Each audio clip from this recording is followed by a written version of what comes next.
बिस्मिल्लाहिर्रहमानिर्रहीम। अस्सलाम वालेकुम स्टूडेंट्स, उम्मीद है आप सब खैरियत से होंगे। आज की इस वीडियो में हम एक्सरसाइज 1.2 को कंप्लीट सॉल्व करेंगे। ठीक, तो एक्सरसाइज की तरफ आने से पहले हम यहाँ पे रियल नंबर के कुछ प्रॉपर्टीज़ को अच्छी तरह से समझने की कोशिश करते हैं, ताकि जो एक्सरसाइज है ना वो यकीनन आप बहुत ही इजीली जल्दी से 1-2 मिनट में आप सॉल्व कर पाएंगे। अगर आपको रियल नंबर अच्छी तरह से समझ में आए तो पहले हम रियल नंबर के कुछ प्रॉपर्टीज़ को समझते हैं, इसके बाद हम एक्सरसाइज को भी सॉल्व करेंगे। तो अगर हम देखेंगे तो जो पिछला एक्सरसाइज है उसमें हमने डिटेल में सीखा था कि रेशनल नंबर क्या होते हैं, इरेशनल नंबर क्या होते हैं। तो रियल नंबर का मतलब क्या होते हैं, रेशनल नंबर और इरेशनल नंबर। अगर दोनों को आप ज्वाइन करेंगे तो ये जितने भी नंबर्स आपके पास होंगे, ये सारे जो नंबर्स है इनको रियल नंबर कहा जाता है। समझ गए? तो रेशनल नंबर के लिए क्यू से शो करते हैं और इरेशनल नंबर के लिए क्यू डैश से। तो इन दोनों को हम ज्वाइन करने के लिए यहाँ पे यू लिखते हैं, तो यूनियन ही होंगे, है ना, जो कि यकीनन सबको लिखा जाता है। तो क्यू और क्यू डैश दोनों को अगर आप मिलाएंगे तो ये जो नया सेट आपको मिलेंगे, पूरा जो नंबर है इसे रियल नंबर ही कहेंगे। रियल नंबर में सारे नंबर्स आते हैं, positive numbers, negative numbers, fraction वाले नंबर्स, रूट वाले नंबर्स, पॉइंट वाले जो नंबर्स है वो सारे क्या है, रियल नंबर्स ही कहेंगे इनको। समझ गए? तो यहाँ पे अगर हम देखेंगे तो किसी भी दो रियल नंबर को अगर आप लेंगे ना, चाहे नेगेटिव ले लें, डिवाइड वाला ले लें, पॉजिटिव वाला ले लें, जीरो ले लें, तो वो दोनों नंबर अगर आप प्लस करेंगे तो दोबारा रियल नंबर ही होंगे। समझ गए? अगर मैं यहाँ से 2 और 5 को ले लूँ तो इन दोनों को अगर मैं प्लस करेंगे तो यकीनी बात है ये क्या होंगे, 7 होंगे, जो कि दोबारा रियल नंबर ही है ना। तो अगर आप किसी भी इस तरह के जो नंबर है उसको अगर आप लेंगे, दो नंबर्स को फिर प्लस करेंगे तो दोबारा रियल नंबर ही आएंगे। तो इसके लिए जो जनरली हम क्या लिखते हैं, किसी भी दो रियल नंबर के लिए हम ए बी लिखते हैं। अगर इन दोनों को प्लस करेंगे तो वो दोबारा क्या आएंगे, रियल नंबर ही होंगे। समझ गए? तो ये चीज़ आपने याद रखनी है। तो इससे कहा जाएगा क्लोजर प्रॉपर्टी। अब यहाँ पे हमने प्लस किया है तो यकीनी बात है विथ रिस्पेक्ट टू एडिशन होंगे। और इसी तरह अगर हम मल्टीप्लाई करेंगे, जैसे कि 5 और 2 को मल्टीप्लाई करेंगे या 2 और 5 को मल्टीप्लाई करेंगे तो यकीनन 5 दूनी 10 होंगे, जो कि दोबारा रियल नंबर है ना। तो अगर आप किसी भी दो नंबर को लेंगे, लेने के बाद उन दोनों को मल्टीप्लाई करेंगे तो यकीनन वो दोबारा रियल नंबर ही होंगे। तो ये जो लॉ है, ये जो कानून है जो होते ही है, इसको कहा जाता है क्लोजर प्रॉपर्टी। अब यहाँ पे मल्टीप्लाई है तो इसका मतलब क्या होंगे, विथ रिस्पेक्ट टू मल्टीप्लिकेशन होंगे। समझ गए? तो ये दो हो गए जिसमें हमने ऐड किया तो दोबारा रियल नंबर आ गए। तो इसके लिए जनरली आप समझ सकते हैं क्या लिखेंगे, तो ये ए ज़रब बी करेंगे तो दोबारा रियल नंबर ही आएंगे। तो ये इसे कहा जाएगा, क्या कहेंगे, closure property with respect to multiplication. और इसी तरह अगर हम दो नंबर्स को लेंगे, जैसे कि हमने देखा यहाँ पे 2 + 5 करेंगे तो 7 आ रहे हैं, है ना। और इसी तरह 2 × 5 करेंगे तो 10 आ रहे हैं। यहाँ पे हमने 2 को पहले, 5 को बाद में लिखा था। अगर आप चाहो तो 5 को पहले, 2 को बाद में भी लिख सकते हैं, तो भी क्या आएंगे, 7 ही आएंगे ना।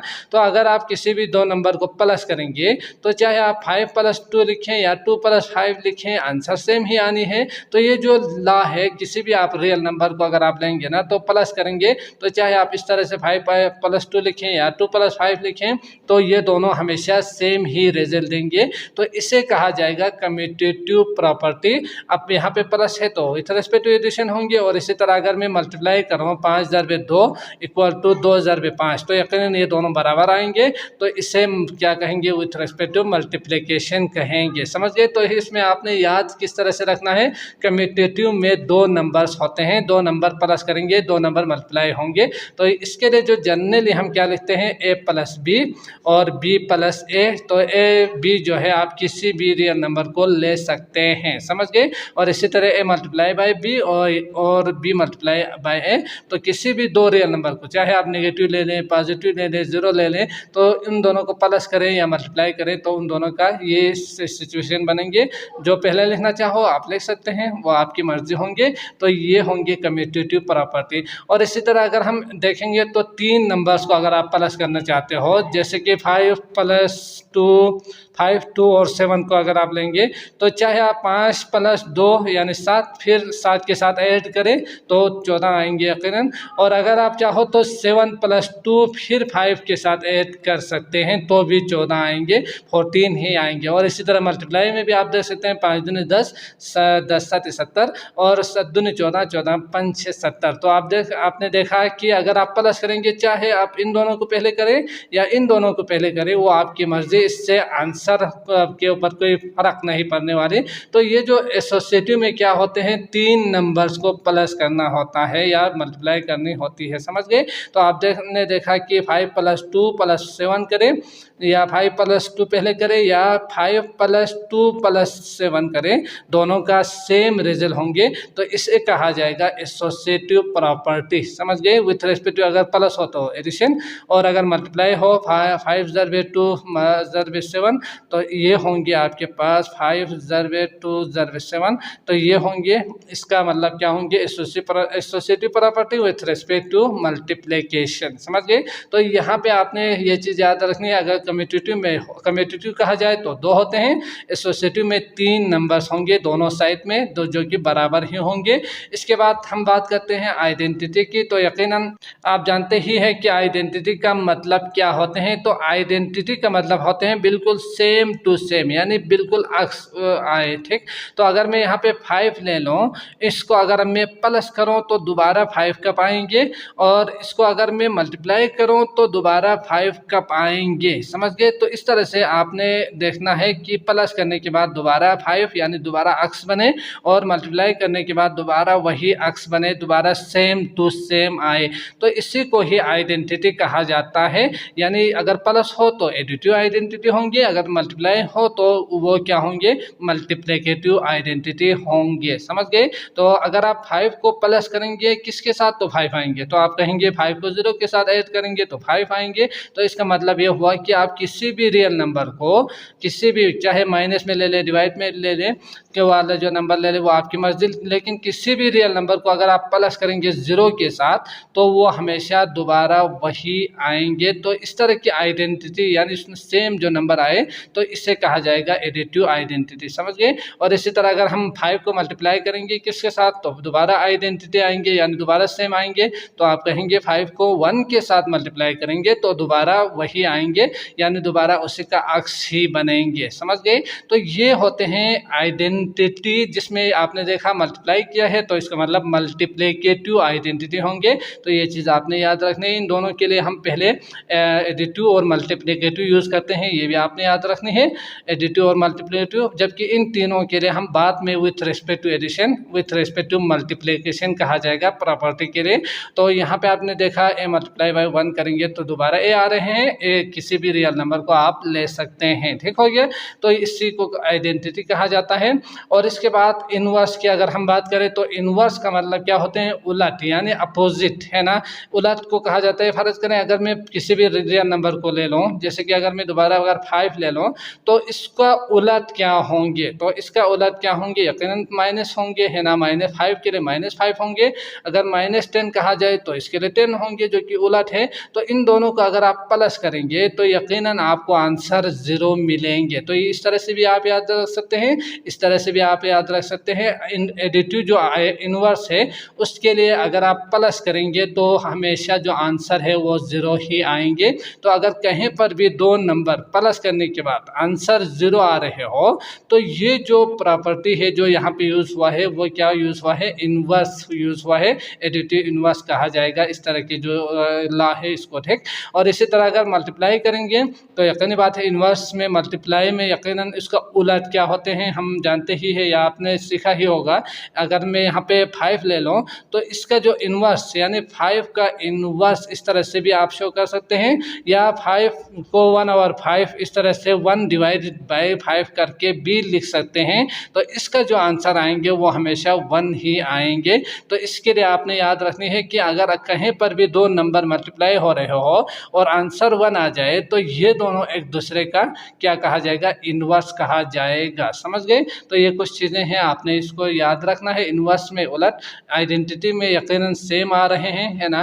और इसी तरह एसोसिएटिव में 3, कम्यूटेटिव में 2 नंबर्स। और क्लोजर की अगर हम बात करें तो जब भी 2 नंबर को प्लस करने के बाद अगर डिफरेंस कोई नंबर आ जाए, जैसे कि 5 और कोई और दूसरा 5 + 7 हो और यहाँ पे आंसर जो है वो लिखा हुआ हो, तो यकीनन इस तरह की जो प्रॉपर्टी है इसको क्लोजर से आपने याद रखनी है। ठीक हो गया। तो ये कुछ चीज़ें आपने याद रखनी है। इसके बाद लास्ट में एक और प्रॉपर्टी भी दिया हुआ है, डिस्ट्रीब्यूटिव प्रॉपर्टी। तो इसको भी थोड़ा सा समझते हैं।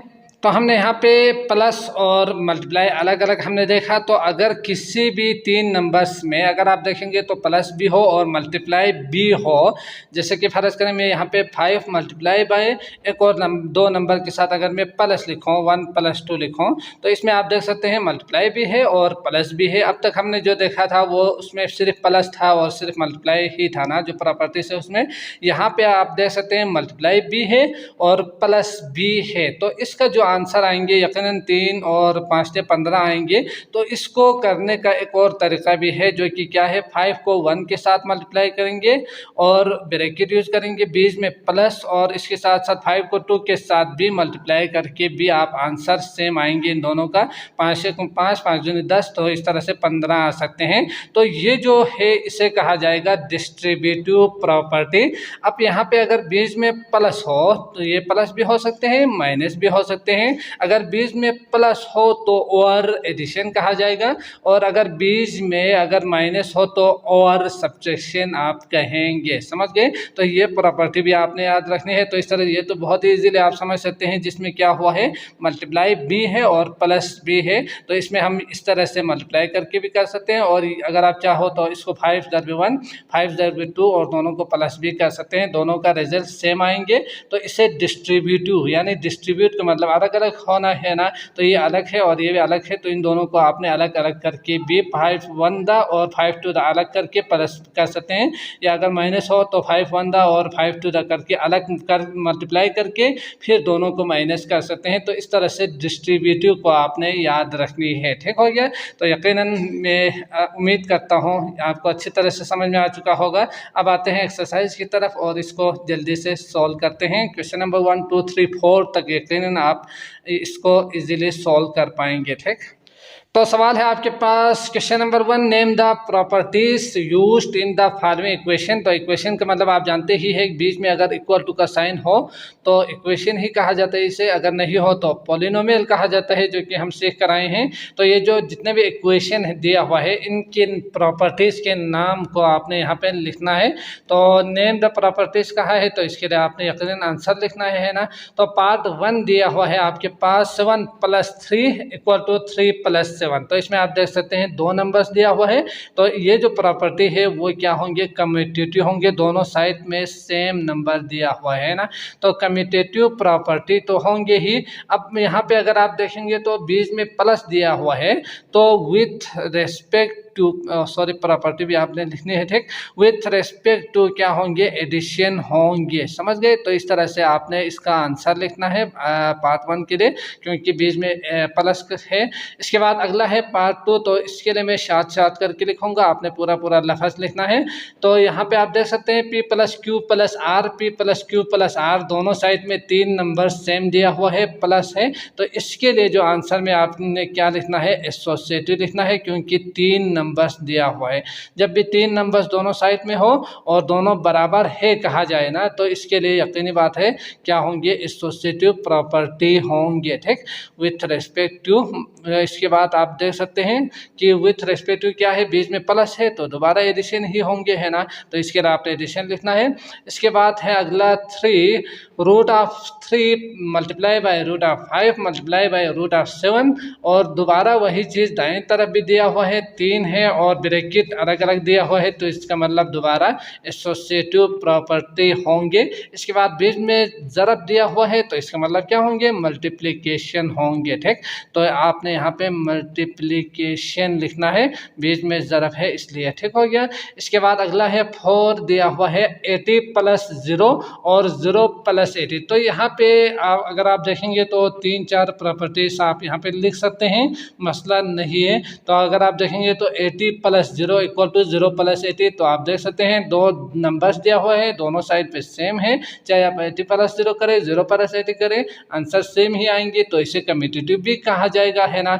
और इसी तरह अगर आप 80 + 0 और 0 + 80 करेंगे तो आंसर आएंगे 80, जो कि आपको बिल्कुल 80 का अक्स नज़र आ रहे हैं। तो ये यकीनी बात है, आइडेंटिटी भी होंगे, एडिटिव आइडेंटिटी अगर आप आंसर को लिखेंगे तो। और इसी तरह तो इसके लिए मैं यकीनन दोनों को ज्वाइन करके एक ही लिखूंगा, जो कि क्या होंगे, यकीनन ऐड किया हुआ है। तो यहाँ पे आप लिख सकते हैं एडिटिव प्रॉपर्टी, समझ गए। अगर आप चाहो तो बाकी दो में से एक भी लिख सकते हैं, तो ये होंगे एडिटिव प्रॉपर्टी।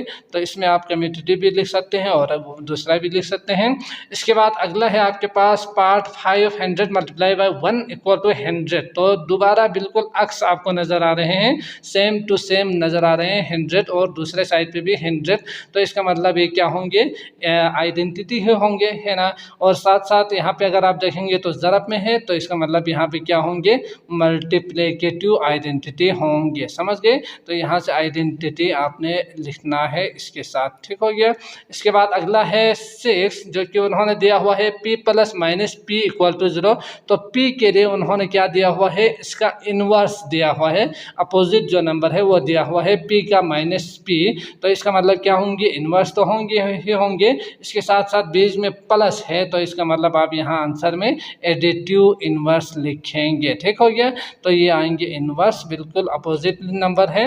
इसके बाद अगला है आपके पास 7 √3 √3 = 3। तो आप देख सकते हैं यहाँ दोनों साइड पे 2 नंबर भी नहीं है, 3 नंबर्स भी नहीं है, और ना ही ये बिल्कुल सेम टू सेम अक्स नज़र आ रहे हैं। √3 और 3 तो सेम तो नहीं है ना। अगर √3 और इस साइड पे भी √3 होते तो यकीनन आइडेंटिटी होते। तो आपने देखा कि अगर 2 नंबर्स मल्टीप्लाई हो रहे हो तो दोबारा एक और नंबर आ रहे हो, तो उसके लिए हम नाम देते हैं क्लोजर प्रॉपर्टी, समझ गए। जिसमें 2 नंबर को प्लस करें या मल्टीप्लाई करें तो दोबारा रियल नंबर ही आएंगे, तो इससे कहा जाएगा क्लोजर प्रॉपर्टी। तो आपने यहाँ पे लिखना है closure property with respect to क्या दिया हुआ है, मल्टीप्लाई है, तो इसके लिए विथ रिस्पेक्ट टू मल्टीप्लिकेशन आएंगे। ठीक, जो कि यहाँ पे दिया हुआ है, तो इसको कॉपी कीजिएगा। इसके बाद अगला है 8 1 और √7 मल्टीप्लाई बाय √7 = 1। तो आप देख सकते हैं आंसर 1 आ रहे हैं। तो जब भी 2 नंबर जो है ना अगर सेम हो या ना हो, आंसर अगर 1 आ जाए तो यकीनी बात है उसे क्या कहा जाता है, इन्वर्स कहा जाता है। अगर =0 आ जाए, इसमें यहाँ पे हमने देखा था एडिटिव इन्वर्स में आंसर 0 आएंगे यकीनन, और मल्टीप्लिकेटिव इन्वर्स में आंसर 1 आएंगे। तो इस तरह से भी आपने याद रखनी है। तो यहाँ पे आप देख सकते हैं इसके लिए आपने क्या लिखना है, मल्टीप्लिकेटिव इन्वर्स लिखना है। ठीक हो गया। इसके बाद अगला है तो 9 दिया हुआ है √3 √7 = √7 √3। तो मतलब क्या हुआ, 2 नंबर्स दिया हुआ है, रियल नंबर्स, जो कि दोनों साइड पे सेम है और यकीनन एक पहले और बाद में दिया हुआ है। तो इसका मतलब 2 दिया हुआ है, तो यकीनी बात है कम्यूटेटिव प्रॉपर्टी होंगे। और इसके साथ साथ आपने देखा कि यहाँ पे प्लस है या मल्टीप्लाई है, तो मल्टीप्लाई है तो commutative property with respect to क्या होंगे, मल्टीप्लिकेशन होंगे। तो इसको आप दोबारा यहाँ पे कॉपी कीजिएगा। ठीक हो गया। इसके बाद 10 है 2 √2 + 3 √2 = तो यहाँ पे आप समझ सकते हैं कि इसके लिए हम क्या नाम देंगे, क्लोजर प्रॉपर्टी होंगे, जो कि प्लस किया हुआ है। तो यकीनी बात है closure property with respect to addition होंगे। ठीक हो गया। तो ये चीज़ आपने याद करके अच्छी तरह से लिखना है। तो मैं वीडियो लेंथी ना हो इसके लिए शॉर्ट करके लिख रहा हूँ। ठीक। इसके बाद अगला है क्वेश्चन नंबर 2। तो क्वेश्चन नंबर 2 है find additive inverse of the following. अब आपने क्या करना है, जो नंबर्स दिया हुआ है इनके एडिटिव इनवर्स, यानी हमने सीखा डिटेल में कि आंसर जो है ना इन दोनों को प्लस करने के बाद आंसर 0 आना चाहिए। तो इसी को ही इन दोनों नंबर्स को जो है ना वो क्या कहा जाता है, एडिटिव इनवर्स कहा जाता है। समझ गए? अगर इन दोनों को प्लस करने के बाद आंसर 0 नहीं आए तो इसका मतलब एडिटिव इनवर्स वो कभी भी नहीं होंगे एक दूसरे के। तो यकीनन 12 और 7 पार्ट 1 दिया हुआ है, तो इसका एडिटिव इनवर्स क्या होंगे, तो इसके लिए आप डायरेक्टली कर सकते हैं, जो कि हमने सीखा कि आप इसके साइन को चेंज करेंगे तो इसका आंसर जो है ना वो हमेशा 0 ही आएंगे। 5 के लिए -5 और 10 के लिए -10, -10 के लिए 100 +10 है ना। तो ये सारी चीज़ें आपने याद रखनी है। तो आप देख सकते हैं 12 और 7 यहाँ पे प्लस है, तो इसका एडिटिव इनवर्स क्या होंगे, 12 और 7 के साथ यहाँ पे साइन को चेंज करेंगे, जो कि पहले प्लस था अब माइनस होंगे। यहाँ पे माइनस है तो इसका क्या करेंगे, प्लस लिखने की ज़रूरत नहीं है, 6 और 7 होंगे। और इसी तरह 27 और 5 के लिए यकीनन यहाँ पे प्लस है, तो इसके लिए क्या आएंगे, साइन चेंज करके आपने माइनस कर देना है। और इसी तरह यहाँ पे नीचे माइनस है, तो यकीनन आप जानते ही होंगे कि फ्रैक्शन में अगर हम माइनस को यहाँ पे रखें, यहाँ पे रखें, यहाँ पे रखें, वो आपकी मर्जी होती है। यकीनन ये माइनस नेगेटिव नंबर ही होते हैं या माइनस में ही आंसर आते हैं, है ना। तो ये चीज़ आपने याद रखनी है। तो यहाँ इसके लिए क्या होंगे, माइनस को अगर आप बीच में रखेंगे इसको उठा के, तो आप इजीली समझ सकते हैं। तो इसके लिए आपने 8 और 5 करके लिखना है चेंज करके। और इसी तरह इसके लिए माइनस होंगे, -13, 7 और 8 है ना। और इसी तरह -5 है तो +5 और 17 होंगे। और इसी तरह माइनस है तो 4, 3 और 6 आएंगे। और लास्ट में 3 और 11 दिया हुआ है, तो इसका मतलब इसका -3 और 11 होंगे। समझ गए? तो ये आ गया आपके पास एडिटिव इनवर्स। ठीक हो गया। इसके बाद अगला है क्वेश्चन नंबर 3। तो सवाल है 3 find multiplicative inverse of the following.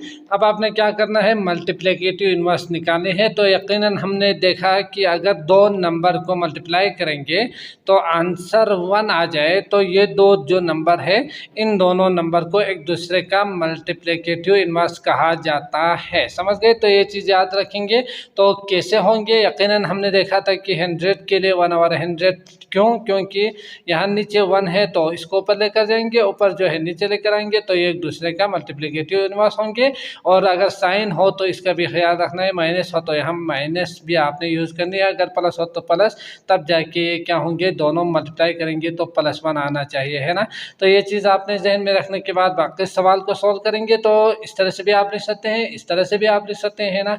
तो यहाँ पे आप देख सकते हैं क्वेश्चन मैंने लिखा हुआ है, इसका आंसर के लिए मल्टीप्लिकेटिव इनवर्स इसे के नीचे ही लिखते हैं, तो आपने इसको अच्छी तरह से समझना है। तो -4 और 3, तो इसका मल्टीप्लिकेटिव इनवर्स, तो माइनस के लिए यकीनन माइनस आएंगे, माइनस माइनस करेंगे तो प्लस आना चाहिए, है ना। और इसके साथ साथ 3 नीचे है ऊपर लेकर जाएंगे, 4 ऊपर है नीचे लेकर आएंगे, तो -3 और 4 इसका मल्टीप्लिकेटिव इनवर्स होंगे। ठीक। और इसी तरह 2 ऊपर जाएंगे, नीचे 1 आएंगे, तो नीचे 1 लिखने की ज़रूरत नहीं है, इसका मल्टीप्लिकेटिव इनवर्स क्या होंगे, 2 ही होंगे। अगर लिखना चाहो तो 1 लिख सकते हैं। और इसी तरह इसके लिए √7 ऊपर जाएंगे, 1 नीचे, तो 1 नीचे लिखने की ज़रूरत नहीं है। और इसी तरह -7 ऊपर जाएंगे और -5 नीचे आएंगे, तो इस तरह से आप देख सकते हैं माइनस माइनस माइनस माइनस या कैंसिल करके +1 ही आएंगे। तो इस तरह से ये इसके साथ कैंसिल, ये इसके साथ कैंसिल होकर 1 आएंगे मल्टीप्लाई करने के बाद। और इसी तरह 8 + 3, तो इसके लिए आप चाहो तो 1 और 8 + 3 करके भी लिख सकते हैं। और अगर आप चाहो तो 8, 9, 10, 11, तो 11 के लिए 1 और 11 करके भी आप लिख सकते हैं। ठीक, दोनों कर सकते हैं। और इसी तरह अगला जो है वो है आपके पास -1, तो इसके लिए यकीनी बात है 1 कब आएंगे, तो -1 के साथ अगर दोबारा मल्टीप्लाई करेंगे तो इसको अगर आप देखेंगे तो 1 1 तो 1 प्लस माइनस माइनस प्लस, तो इस तरह से -1 का मल्टीप्लिकेटिव इनवर्स क्या होंगे, -1 ही होंगे। ठीक हो गया। तो इस तरह से आप समझ सकते हैं। और इसको भी 1 और 9 - 7 कर सकते हैं, या 1 और 2 करके भी आप लिख सकते हैं सॉल्व करके, तो दोनों आंसर सही होंगे। और इसके साथ साथ यहाँ पे आप देख सकते हैं a, तो a ≠ 0 क्यों लिखा है, ये हम पिछले एक्सरसाइज में डिटेल में सीख कर आए हैं, तो यकीनन आप जानते ही होंगे। तो ये 1 और a होंगे इसका मल्टीप्लिकेटिव इनवर्स। क्यों a ≠ 0 होना चाहिए, क्योंकि अगर नीचे 0 हो तो ये कभी कभी भी सॉल्व नहीं होंगे, इसका कोई सॉल्यूशन नहीं है। समझ गए? तो इस तरह से आपने तरतीब से लिखना है आंसर को। अगला करते हैं क्वेश्चन नंबर 4। तो सवाल है आपके पास, for identify the property that justifies. तो जो यकीनी बात है दोनों को इक्वल करेंगे उस प्रॉपर्टी को आपने बतानी है। तो यहाँ पे आप देख सकते हैं 1 मल्टीप्लाई बाय वाई माइनस 2। तो इसमें आप देख सकते हैं दोनों है, मल्टीप्लाई भी है माइनस भी है। तो इसका मतलब ये क्या होंगे, डिस्ट्रीब्यूटिव होंगे, जो हमने डिटेल में सीखा था। तो डिस्ट्रीब्यूटिव में मल्टीप्लाई और प्लस या माइनस होते हैं। तो डिस्ट्रीब्यूटिव प्रॉपर्टी आप लिखने के बाद डिस्ट्रीब्यूटिव प्रॉपर्टी, इसके बाद आप देख सकते हैं इसमें क्या दिया हुआ है, मल्टीप्लाई है तो ऑफ मल्टीप्लिकेशन होंगे, मल्टीप्लिकेशन। तो ये पूरा लफ्ज़ लिखिएगा। इसके बाद क्या दिया हुआ है, बीच में माइनस दिया हुआ है तो और करके आप क्या लिखेंगे, सब्ट्रैक्शन लिखेंगे। ठीक, तो ये आ गया आपके पास आंसर। इस तरह से आपने आंसर को लिखना है। इसके बाद अगला है 0.2 और मल्टीप्लाई बाय 5 इक्वल टू 1। तो हमने सीखा था कि अगर आंसर 1 आ जाए तो इसका मतलब वो दोनों एक दूसरे के क्या होंगे, जो कि हमने अभी सीखा था। तो वो एक दूसरे के क्या होंगे, मल्टीप्लिकेटिव इन्वर्स होंगे, चाहे वो पॉइंट में हो, डेसिमल में हो, या फ्रैक्शन में हो, या होल नंबर में हो, चाहे जो भी हो। अगर मल्टीप्लाई करने के बाद आंसर 1 आ जाए ना, तो इसका मतलब वो एक दूसरे के क्या होंगे, मल्टीप्लिकेटिव इन्वर्स होंगे। ठीक हो गया। इसके बाद अगला है x प्लस 2y और y प्लस एक्स प्लस 2। तो इसमें आप देख सकते हैं 3 तो है ही, लेकिन यहाँ पे एक चीज़ आपने नोट करनी है कि x प्लस 2 और y, और इस साइड पे y पहले दिया हुआ है ये नंबर, और x प्लस 2 बाद में दिया हुआ है। तो इसके लिए यकीनी बात है ये 3 तो है ही, लेकिन इसके लिए एसोसिएटिव प्रॉपर्टी भी होंगे और साथ साथ कम्यूटेटिव भी आप इसे लिख सकते हैं। क्यों? क्योंकि x प्लस 2 एक अलग नंबर है और x प्लस 2 अलग नंबर है। ये पहले भी आज लिखेंगे या बाद में लिखेंगे, आंसर सेम आएंगे। तो इसके लिए एसोसिएटिव भी आप लिख सकते हैं और कम्यूटेटिव भी आप लिख सकते हैं। तो इसके लिए मैं आंसर यहाँ पे कम्यूटेटिव ही लिखूंगा, क्योंकि आप जानते ही है कि इसको अरेंज करने के बाद ही एसोसिएटिव होते हैं। अगर ऐसे ही रखेंगे तो इसका मतलब commutative property with respective addition होंगे। ठीक हो गया। इसके बाद अगला है पार्ट 4 -3b और +3b। तो आंसर 0 आ रहे हैं, तो इसका मतलब आप डायरेक्ट बता सकते हो कि ये इन्वर्स होंगे। अब यहाँ पे प्लस है तो इसका मतलब क्या होंगे, एडिटिव इन्वर्स होंगे, जो कि आपने यहाँ पे लिखना है। ठीक हो गया। इसके बाद अगला है 5x + 5 - 1 x + 5 - 1। तो आप देख सकते हैं 3 नंबर्स है, जिसमें पहले 2 के लिए ब्रैकेट यूज किया है और अगले में बाद वाले 2 के लिए ब्रैकेट यूज किया हुआ है। तो इसका मतलब ये एसोसिएटिव होंगे। समझ गए? तो अगर आपको थोड़ा सा इसमें कन्फ्यूजन है तो अगर मैं बताऊं तो एसोसिएटिव ही होंगे। किस तरह से होंगे, अगर x + 5 तो x एक नंबर है, 5 एक नंबर है और -1 तीसरा जो नंबर है वो है। तो इस तरह से 3 नंबर्स को प्लस किया हुआ है। समझ गए? तो प्लस माइनस -1 ही होते हैं, ये आप जानते ही है। तो इस तरह से आपने देख के फिर इसका नाम लिखना है। इसके बाद अगला है 6 - 3 2 - 5 -6 + 3y। तो इसमें आप देख सकते हैं -3 मल्टीप्लाई है ना, तो यकीनन आप इससे कहेंगे डिस्ट्रीब्यूटिव प्रॉपर्टी। और इसके बाद डिस्ट्रीब्यूटिव प्रॉपर्टी, तो ये पूरा लफ्ज़ आप लिखिएगा। ऑफ क्या है, मल्टीप्लिकेशन है, तो आप यहाँ पे मल्टीप्लिकेशन लिखेंगे। लिखने के बाद और सब्ट्रैक्शन होंगे, क्योंकि बीच में माइनस है। ठीक हो गया। तो यहाँ पे आप लिखेंगे सब्ट्रैक्शन। ठीक। इसके बाद अगला देखते हैं क्वेश्चन नंबर 5। तो इससे पहले हम क्वेश्चन नंबर 5 को सोल्व करें, यहाँ पे भी हम कुछ प्रॉपर्टीज़ जो इनइक्वालिटी की है इसको हम अच्छी तरह से समझते हैं। इसके बाद हम सवाल को जल्दी से सोल्व करेंगे। तो आपके बुक में जो प्रॉपर्टीज़ दिया हुआ है इनइक्वालिटी के है, इसको थोड़ा सा हम समझते हैं। तो पार्ट 1 में आप देख सकते हैं रिफ्लेक्सिव प्रॉपर्टी। तो इसका मतलब रिफ्लेक्स होना, अक्स होना, आपको सेम टू सेम नज़र आएंगे, है ना। तो अगर मैं 2 कहूँ तो 2 हमेशा 2 के ही बराबर होंगे। 2 कभी भी 3 के बराबर नहीं हो सकते, न ही 2 - 2 के बराबर होंगे। 2 के ही हमेशा बराबर ही होते हैं। इसी को रिफ्लेक्स कहा जाता है, रिफ्लेक्सिव प्रॉपर्टी। समझ गए? रियल नंबर की हम बात कर रहे हैं यहाँ पे। और इसी तरह सिमेट्रिक प्रॉपर्टी में अगर आप देखेंगे तो जब भी मैं ये कहूँ ना 2 = 2 कहूँ या फर्ज करें x इक्वल टू वाई का हो तो y भी हमेशा x के ही बराबर होंगे। समझ गए? जैसे कि आपके 3 दोस्त अगर तीनों बराबर हो तो आपके 2 दोस्त अगर दोनों बराबर हो तो अगर चाहे मैं आप और दूसरे का बताऊं या दूसरा आपके बात बताऊं तो दोनों का मतलब सेम ही होते हैं ना। तो x इक्वल टू वाई या y इक्वल टू एक्स आप दोनों लिख सकते हैं। तो इसी को ही क्या कहा जाता है? सिमेट्रिक प्रॉपर्टी कहा जाता है।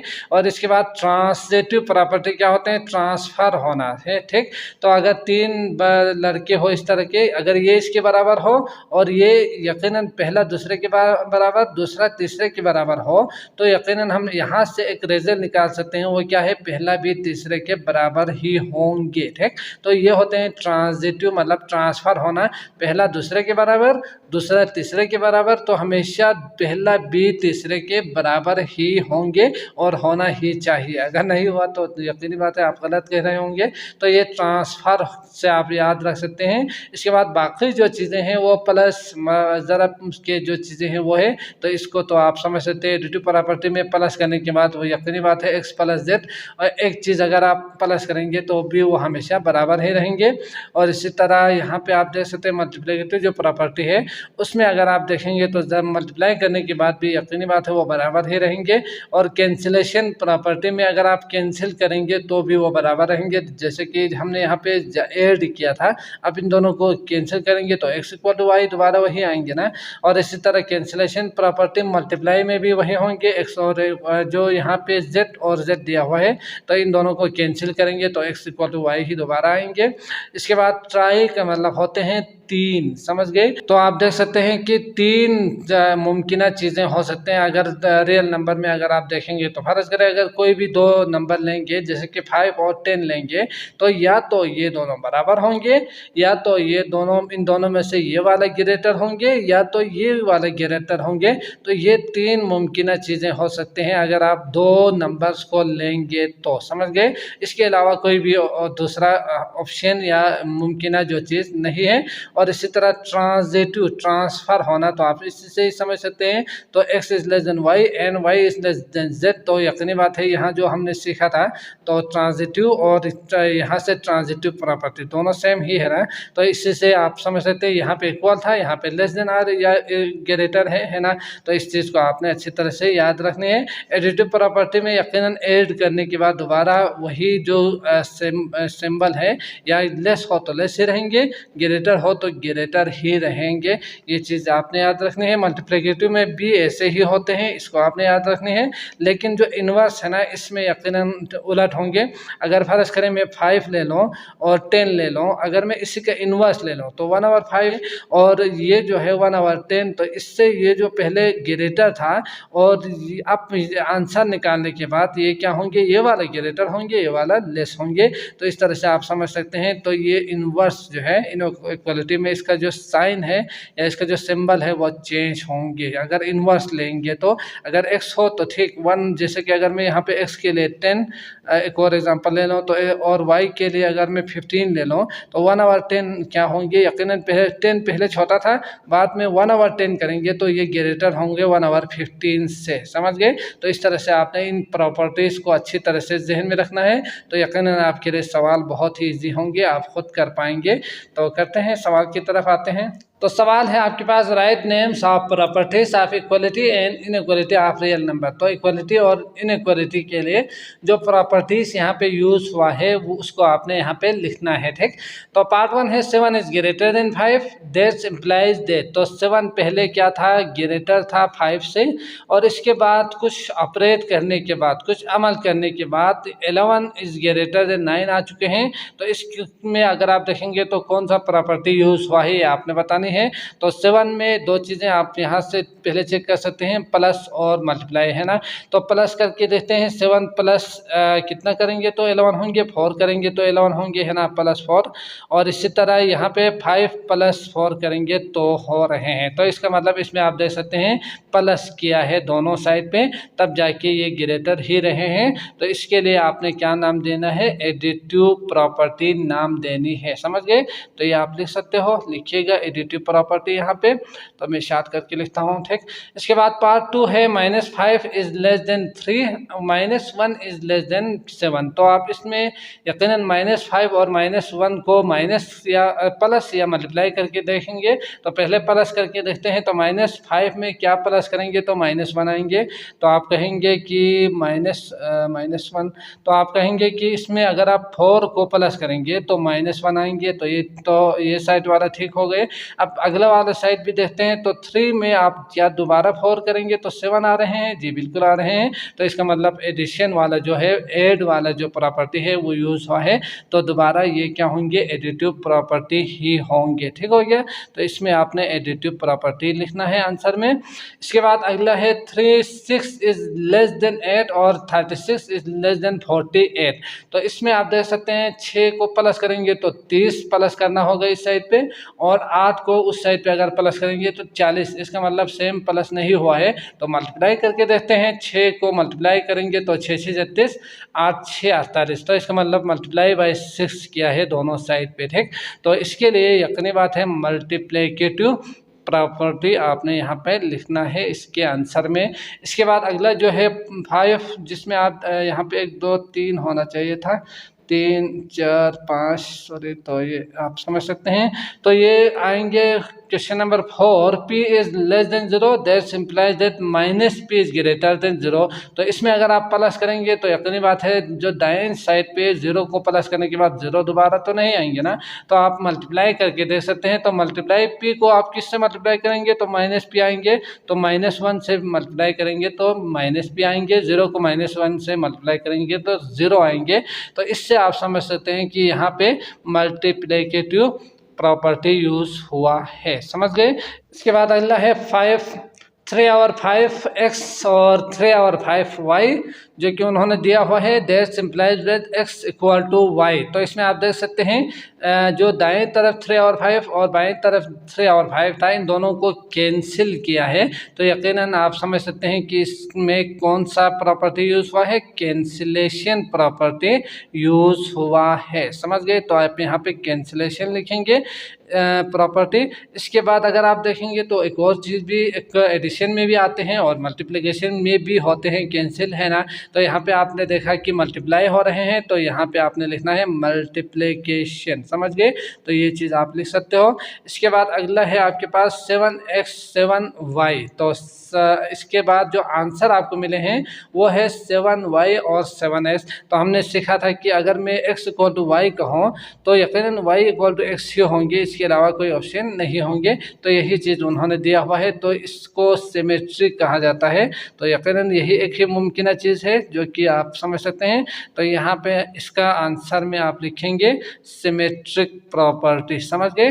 तो ये आप लिखेंगे सिमेट्रिक प्रॉपर्टी। इसके बाद अगला जो उन्होंने दिया हुआ है 8 जो कि 7 जो कि x + 5 y + 5। तो y + 5 इक्वल टू z + 5। तो ये 3 चीज़ें उन्होंने दिया हुआ है, x + 5 दिया हुआ है, y + 5 दिया हुआ है और z + 5 भी उन्होंने दिया हुआ है, समझ गए। तो इसके लिए यकीनी बात है, हमने सीखा था कि ट्रांसवर्स हुआ है, एक जगह से चेंज होके अगर 2 सेम हो तो तीसरा खुद बहुत इससे सेम होते हैं, तो इसे कहा जाता है ट्रांजिटिव प्रॉपर्टी। तो आपने यहाँ पे ट्रांजिटिव प्रॉपर्टी लिखना है इसके आंसर में, ठीक हो गया। इसके बाद अगला है 8x + t। तो बाकी 2 मैं बताता हूँ, बल्कि यहाँ पे जगह है, यहाँ पे लिखता हूँ, ठीक। पार्ट 8 है x + t y + t। तो x इक्वल टू y। तो इसमें आप देख सकते हैं x और y रखा हुआ है, t दोनों साइड से उन्होंने गायब किया हुआ है या कैंसिल किया हुआ है। तो कैंसिल करेंगे, यकीनन बात है, इसके लिए आपने लिखना है कैंसिलेशन लॉ। इसके साथ साथ यहाँ पे प्रॉपर्टी ऑफ क्या होंगे, प्लस है तो कैंसिलेशन प्रॉपर्टी ऑफ क्या होंगे, एडिशन होंगे, ठीक। तो ये आप यहाँ पे लिखेंगे इसके आंसर में, ठीक हो गया। इसके बाद 9 जो कि उन्होंने दिया हुआ है वो है आपके पास a is greater than P equal to Q और -2 over p -2 over 3p equal to -2 over 3q।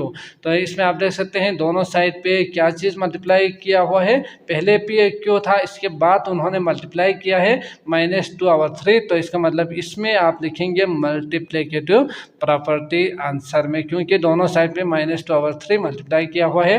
तो यकीनन रिजल्ट दोनों का सेम ही रहेंगे मल्टीप्लाई करने के बाद। इसके बाद अगला है 10 इज ग्रेटर देन बी। तो a is greater than b में आप देख सकते हैं इसमें चेंज किया है, यानी इन्वर्स लिया है, ए 1 आवर ए 1 आवर बी। तो इसका यकीनी बात है ये चेंज होंगे, ये इस तरह था पहले, बाद में इस तरह से चेंज होंगे। तो इसके लिए इन्वर्स तो नाम होंगे ही। तो यहाँ पे आप देख सकते हैं इन्वर्स प्रॉपर्टी आप इसके आंसर में लिख सकते हैं। ठीक हो गया। इसके बाद अगला करते हैं क्वेश्चन नंबर 6। तो अगला है question number 6, solve the following. Solve कर देनी है। तो सोल्व किस तरह से करने हैं, प्लस माइनस करेंगे यकीनन। तो इसमें एक चीज़ आपने याद रखनी है कि ये जो दो लाइन हम ड्रा करते हैं ना, इसको कहा जाता है मॉडुलस। समझ गए। तो ये क्यों यूज़ करते हैं, क्योंकि आप जानते ही हैं कि जब भी अगर आप कहीं पर भी दो पॉइंट्स लेंगे, चाहे वो आप आगे ले लें या पीछे ले लें, कभी भी डिस्टेंस जो है ना, इसका डिस्टेंस वो कभी भी नेगेटिव नहीं आ सकते, है ना। चाहे आप इधर से वापस जाएंगे, चाहे आप आगे जाएंगे, ये डिस्टेंस पॉजिटिव में ही आंसर आएंगे। तो इस तरह के जो मसाइल है, इस तरह की जो प्रॉब्लम्स है, इसमें हम क्या करते हैं कि ये जो मॉडुलस यूज़ करके हम माइनस के जो साइन है इसको हटा देते हैं। और इसका मतलब ही यही होते हैं कि आपने क्या करना है, माइनस को यहाँ से हटा देनी है। अगर प्लस हो तो प्लस ही रहने देंगे, अगर माइनस हो तो इसको हटा के पॉजिटिव कर देनी है। ठीक। तो ये चीज़ आप याद रखेंगे, बाकी सिंप्लीफाई कर देनी है। तो यहाँ पे आप देख सकते हैं -7। तो इसका मतलब ये माइनस है, इसको हटाएंगे, ये मॉडुलस इसी को ही शो करते हैं, इसको हटाना है। तो बचेंगे क्या, 7। इसके बाद +5 है तो +5 ही रहेंगे। इसके बाद माइनस इस मॉडुलस के बाहर है ना, अंदर नहीं है। समझ गए। तो माइनस को आपने बाहर इस तरह से लिखना है, इसको प्लस नहीं करनी। इसके बाद 9 आएंगे, क्योंकि 9 के साथ प्लस है तो प्लस ही रहेंगे। इसके बाद आप देख सकते हैं प्लस पहले करेंगे तो 7 8 9 10 11 12 में से -9 करेंगे। 12 में से अगर आप -9 करेंगे तो आंसर कितना आएंगे, 3 आएंगे। ठीक हो गया। इसके बाद अगला है 2। सवाल है -3 -4 इसका मॉडुलस दिया हुआ है। तो यकीनन पहले इसको ऑपरेट करना है, या प्लस हो या माइनस हो। इसके बाद जब सिंगल हो तो ही हमने यहाँ से माइनस को हटा देनी है ना। यहाँ से डायरेक्ट आप माइनस को प्लस नहीं करेंगे, ये भी आपने ख्याल रख के करना है। तो अब 4 5 से 7 आएंगे, यकीनन दोनों माइनस है तो प्लस करेंगे, साइन आएंगे माइनस का। इसके बाद मल्टीप्लाई बाय, ये इसको हम दोबारा लिखते हैं, तो यहाँ पे मॉडुलस है, इसके बाद +1। ठीक हो गया। इसके बाद माइनस है तो यहाँ से माइनस को हटाएंगे तो 7 मल्टीप्लाई बाय, यहाँ पे क्या है 1, यानी माइनस को हटाएंगे तो 1/4 आएंगे। इसके बाद +1, तो यहाँ मल्टीप्लाई पहले करेंगे, बहुत मास हमें यही कहते हैं कि मल्टीप्लाई को पहले करें। तो 7/4 +1, तो इसका जब आप एलसीएम लेंगे तो 4 और 7 +4 4/4, तो इसका मतलब 11/4 आपके पास आंसर आएंगे। ठीक हो गया। इसके बाद अगला है पार्ट 3। तो सवाल है -7 + 2। तो इसमें आप प्लस करेंगे पहले तो -5 आएंगे, इसका मॉडुलस होंगे। माइनस और 5 में से अगर -9 करेंगे तो इसमें -4 होंगे, और प्लस यहाँ पे -4 है तो इसको दोबारा लिखते हैं। तो इसमें आप देख सकते हैं सारे माइनस आ चुके हैं, माइनस को हटाना है मॉडुलस की वजह से। तो यहाँ पे 4 और यहाँ पे जो बाहर है उसको ऐसे ही रहने देना है। ठीक। तो यहाँ पे आप देख सकते हैं ये दोनों कैंसिल, आंसर आएंगे आपके पास 5। समझ गए। इसके बाद अगला है 4, लास्ट क्वेश्चन है। सवाल है -1 + 4 का मॉडुलस दिया हुआ है। तो इसको अगर आप सॉल्व करेंगे तो यकीनन माइनस और एक प्लस एक माइनस है, तो माइनस करेंगे तो आएंगे 3, प्लस साइन होंगे, तो इसके लिए आप कुछ करने की ज़रूरत नहीं है। इसके बाद -5 + 11, तो इसके लिए दोबारा माइनस करेंगे तो कितना आएंगे, यकीनन 6 आएंगे। बड़े वाले के साथ प्लस है तो ये मॉडुलस इसके साथ भी होंगे। इसके बाद यकीनन इसको ब्रैकेट यूज़ करनी है जो कि आपको नज़र आ रहे हैं। इसके बाद यहाँ पे 15 -1 दिया हुआ है, तो 15 में से 1 निकालेंगे तो आएंगे 14। ठीक हो गया। तो यहाँ पे आप देख सकते हैं 3 होंगे +6 होंगे, ओह सॉरी, ये 11 नहीं है, ये मार्क था, सॉरी। तो यहाँ पे आएंगे -4, ठीक। तो -4 होंगे तो ये आएंगे -4। तो इसको अगर आप मार्क लेंगे तो यकीनी बात है ये प्लस होंगे। तो इसके लिए यकीनन 3 + 4 होंगे और डिवाइडेड बाय 14 होंगे। ये चीज़ आपने अच्छी तरह से करना है, ठीक। तो 7 / 14, 7 1 दा और 7 2 दा, तो 7/2 आपके पास आंसर होंगे, ठीक। तो ये यहाँ से 11 लिखा था मैंने। तो इसको आपने अच्छी तरह से जहन में रख के फिर सवाल को सॉल्व करने हैं। तो मैं उम्मीद करता हूँ आपको अच्छी तरह से समझ में आ चुका होगा। अगर आए हैं तो लाइक करके जाइएगा। बाकी वीडियोस का लिंक आपको डिस्क्रिप्शन में मिल जाएंगे, आप वहाँ क्लिक करके वो भी देख सकते हैं। मुझे इजाज़त दीजिए। अल्लाह निगहबान।